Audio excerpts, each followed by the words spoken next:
It's like an aging athlete. When will Joe know it's time to go? He'll never admit it, because you don't have anything else to do that's as much fun as coaching. Joe, coach as long as you can. Yeah, and it keeps him active, and you can see the fire is still there. I talked with Jay Paterno this week, and he made a great point. He said, we're a young team this year. We got 17 or 18 guys coming back next year who are going to be starters, and I think there's the big difference with Joe Paterno's teams today.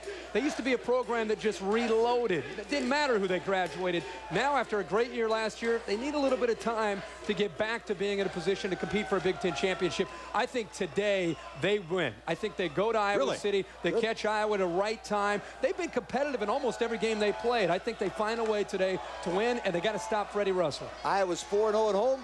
They'll be 5-0 because they'll beat Penn State. Still time for a late breakfast in Iowa City. The Hawkeye fans, they call this a crisp, clear day in the Midwest. They're hoping to cook up a 4th straight win over the Nittany Lions of Penn State at sold-out Kinnick Stadium. That's our matchup this afternoon. The Nittany Lions against the 15th ranked Iowa Hawkeyes. Before we kick it, let's go to New York for a lesson in college football history. Back at Kinnick Stadium, sold out for the 15th ranked Iowa Hawkeyes against the Nittany Lions of Penn State. Iowa looking for its 6th win of the season. Penn State looking to snap a 3-game losing skid. And as you take a look at the Big Ten standings, you can see several teams already bowl eligible. Iowa would hit that mark today with a win. Penn State simply needs to win to even have a chance. That's the story right now, with Michigan State atop the heap at 7-1 and 4-0 overall. Welcome to Iowa City, everybody. Brad Nessler and Bob Greasy. Penn State right now, Grease, is a team that is looking for some leadership. They've lost 3 in a row, in danger of losing a 4th straight for only the 2nd time under Joe Paterno. They do get one of those leaders back today. Maybe it'll help. Yeah, Zach Mills is back. He was their leader for 3 years, a 3-year starter. He's back from injury, but he will not start. Michael Robinson makes the start. But what this team needs is a position that's going to make some plays. They need a playmaker at that position. Whether it's Michael Robinson or Zach Mills, somebody in that position needs to make plays. Problem, the guys they're throwing to, their biggest playmaker, will not play. And Swanee will have more on that in just a minute. This is an Iowa team we've seen beat Michigan here. They're a team that runs the ball extremely well, and Penn State doesn't defend that part of the game very well. They don't run stop very well. And Fred Russell, yesterday I was talking to him, had a big smile on his face. He's the number 2 rusher in the Big Ten, number 12 in the nation. They have a very good run offense. Michael Gallery, one of the best tackles in the country. Look for Iowa to run a lot today. All right, so it's going to be Iowa looking for their 6th win of the season and looking for their 4th straight victory over Penn State. Can they get it? We'll find out when we come back. Iowa State is jumped out in front of Indiana. Great field position for Penn State early in the ball game. Well, there it went. There it went. Didn't last long. Neubauer coming from his defensive tackle spot, a guy that's in there because Babineau broke his leg, and he lights up Michael Robinson. Down still and long at 9. Robinson, plenty of time, running out of it. He's going down again. This time dropped at the 45-yard line by Hodges. Nate's the biggest quarterback in the country in Division 1A. It's 6'7" and almost 260 pounds. There's his numbers. Had a pretty good game running with the football last week in the 9-point loss to Ohio State. And now it's 1st and goal, Iowa at the 13. Chandler wants to throw a slip screen, and it's intercepted.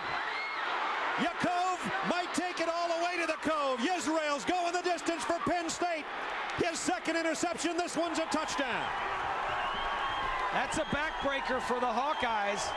Classy family. Yes, very much. And Joe was kind of trying to talk about what the Johnson family has meant. He didn't mean to make light of the fact that Tony shouldn't have been doing what he was doing. Fumble picked up. Abdul Hodge. Hodge down the sidelines, got a chance to take it. He's cut down at the 15, but Iowa's got its first big turnover of the day.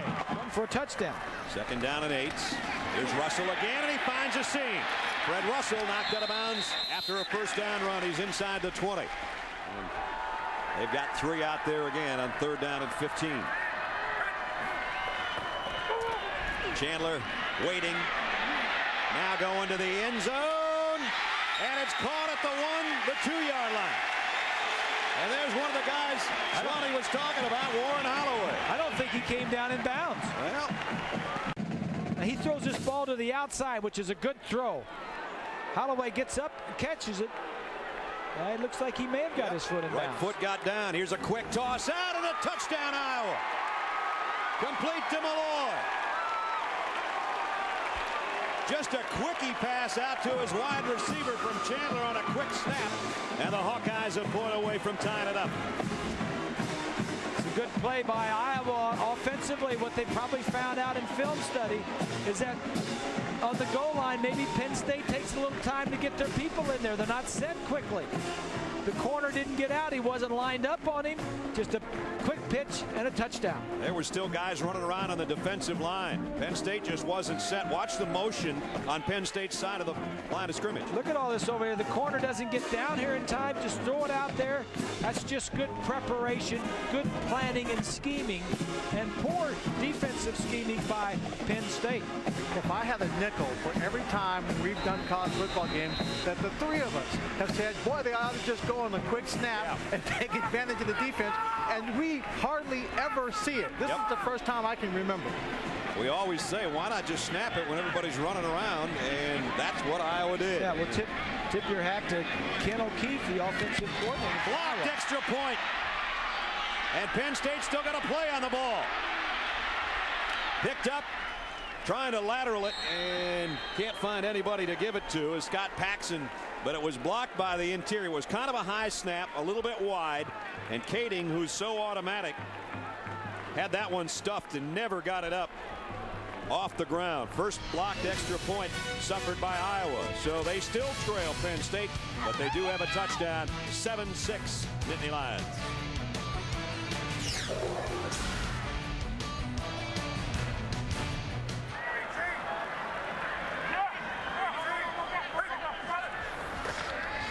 Chandler waiting again. Now he's got some room to run. Chandler's got a first down, and he stays inbounds finally. Talk about Nate Chandler, how big he is, almost 260 pounds on a 6'7" frame. Now, there's your normal quarterback, or your average one, I guess. A lot of difference. He's the biggest quarterback in Division 1A, and it helps with his vision, obviously seeing over the line of scrimmage. He's got a little bit different kind of delivery, though. Set to deliver out of the shotgun, it appears. Penn State showing blitz, and they will come with a delayed blitz. Chandler rifles it down to the 12-yard line, complete, and it's first down Iowa to Davis. Second down and 4 down at the 5-yard line. Iowa looking to take the lead for the first time today. That might get it for him. Touchdown! Ramon Ochoa into the end zone, and the Hawkeyes in front.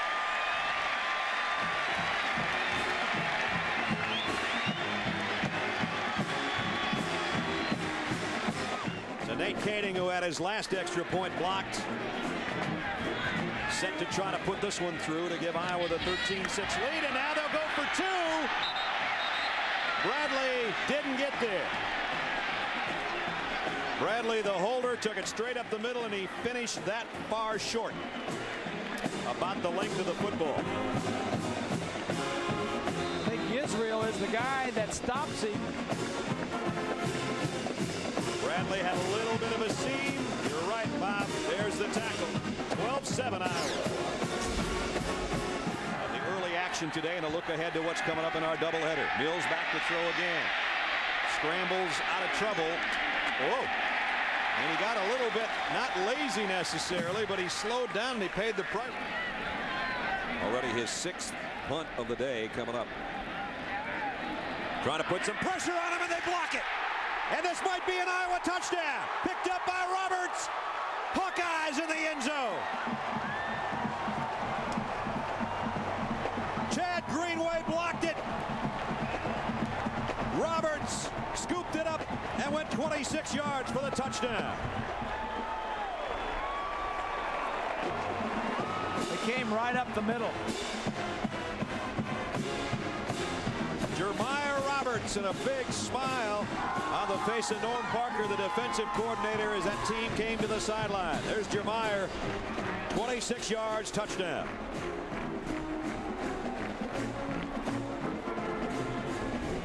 Extra point by Kading.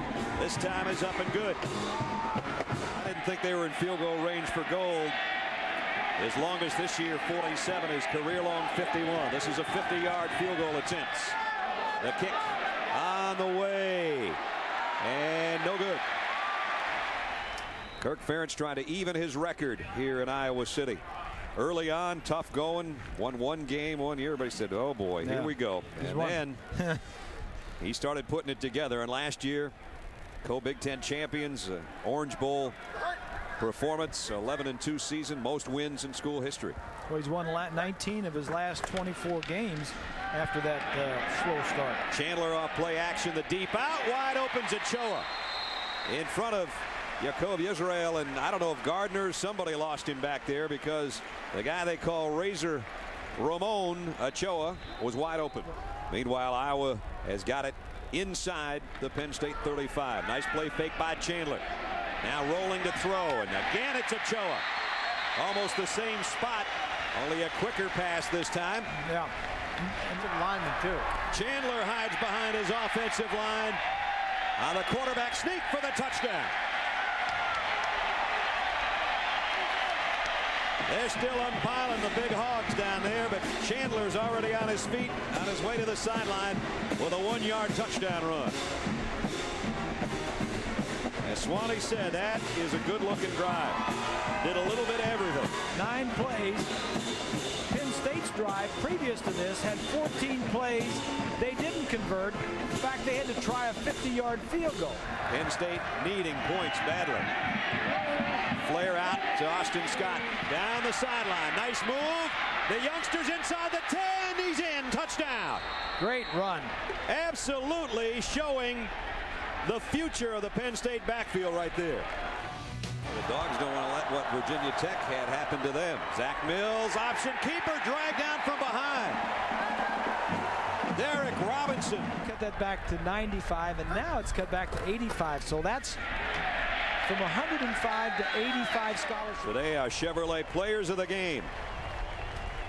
The guy that led the way to Fred Russell's career high in carries for Iowa, Robert Gallery, a big left tackle, the All-American. Yaakov Yisrael with 2 interceptions, 1 return for a touchdown for Penn State. In recognition of their efforts, Chevrolet will make a $1,000 contribution to each university's general scholarship fund. So that wraps it up from Iowa City. The big fella and his troops go to 6-2 on the season, 2-2 in the Big Ten. Final score, Iowa wins it 26-14. For Bob Gracie, Lynn Swan, Brad Nessler, for our ABC crew from Iowa City. So long. Let's join John and the gang, Times Square Stadium in New York, fellas.